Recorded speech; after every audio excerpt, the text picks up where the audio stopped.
Welcome to the ক্রীড়ার দুনিয়া। তো বন্ধুরা, মুস্তাফিজুর রহমান বিশ্বমানের নয়। মুস্তাফিজুর রহমান উইকেটের সাহায্য না পেলে কোনো কিছুই করতে পারেন না, এমনটা কথা উঠতেছে, এমনভাবে ট্রোল করতেছে নিন্দুকেরা। আর আজকে আমরা এটা নিয়েই কথা বলবো। আমরা মানতেছি মুস্তাফিজুর রহমান বিশ্বমানের না, আমরা মানতেছি মুস্তাফিজুর রহমান উইকেটের সাহায্য পেলেই ভালো কিছু করেন, নয়তো খুবই খারাপ পারফরমেন্স করেন।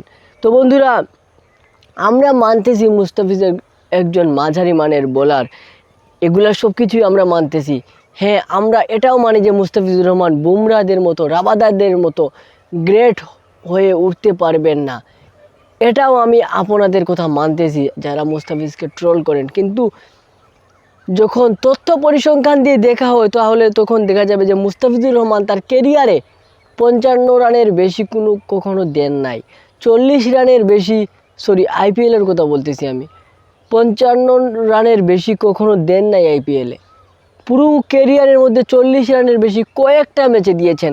তারপরও মুস্তাফিজ একটা ম্যাচ খারাপ করলেই আমরা মুস্তাফিজকে নিয়ে ট্রল শুরু করি। বন্ধুরা, আমরা যদি এখানে হিসাব করি মুস্তাফিজুর রহমানের বোলিং ইকোনমি, যেসব গ্রেট বোলার যারা রয়েছেন তাদের থেকে ভালো, এর মধ্যে ট্রেন্ট বোল্ট, প্যাট কামিন্স এবং টিম সাউদি, তাদের মতো গ্রেটদের চাইতেও মুস্তাফিজের বোলিং ইকোনমি ভালো আইপিএল।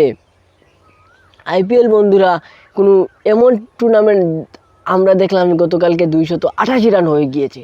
এরকম একটা টুর্নামেন্ট যেখানে বোলারদের কবরস্থান বলা যায়, বোলাররা এখানে কবর খুদিয়ে ফেলে। বন্ধুরা, আমরা যদি প্যাট কামিন্সের সাথে তার তুলনা করি, প্যাট কামিন্স বন্ধুরা 47 ম্যাচে 51টি উইকেট নিয়েছেন, যেখানে মুস্তাফিজ 53 ম্যাচে 57টি উইকেট নিয়েছেন।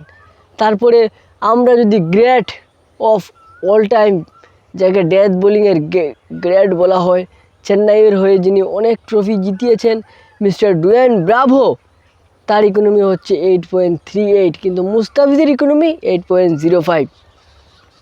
তো বন্ধুরা, এখন আমি যদি আপনাদের সাথে একদম সিরিয়াস টোকে আসি, ভাই আইপিএলে যে খেলা হয় সেখানে বড় বড় ব্যাটসম্যান থাকে, বিশ্বের নামি দামি সব হার্ড হিটার থাকে, সেখানে একটা দুটো ম্যাচ খারাপ যেতেই পারে। আইপিএলে যেসব পিচগুলোতে খেলা হয় সেইগুলাও বিশ্বমানের পিচ, ওইখানে বোলিং কোনো পিচ তৈরি করা হয় না, সব ব্যাটিং পিচ। বাংলাদেশের মিরপুরের মতো স্লো পিচ ওখানে নয়। এখানে একটা বল খারাপ করলেই ব্যাটসম্যান আপনাকে মারিয়ে হুতিয়ে একদম খেদিয়ে ফেলবে। আর মুস্তাফিজের ক্ষেত্রেও মাঝে মাঝে এইসব ঘটনা ঘটে। সবসময় তো আর প্ল্যান এক্সিকিউট করা যায় না, সবসময় তো মাঝে মাঝে ভুল হয়েই থাকে, কারণ মুস্তাফিজও একজন মানুষ।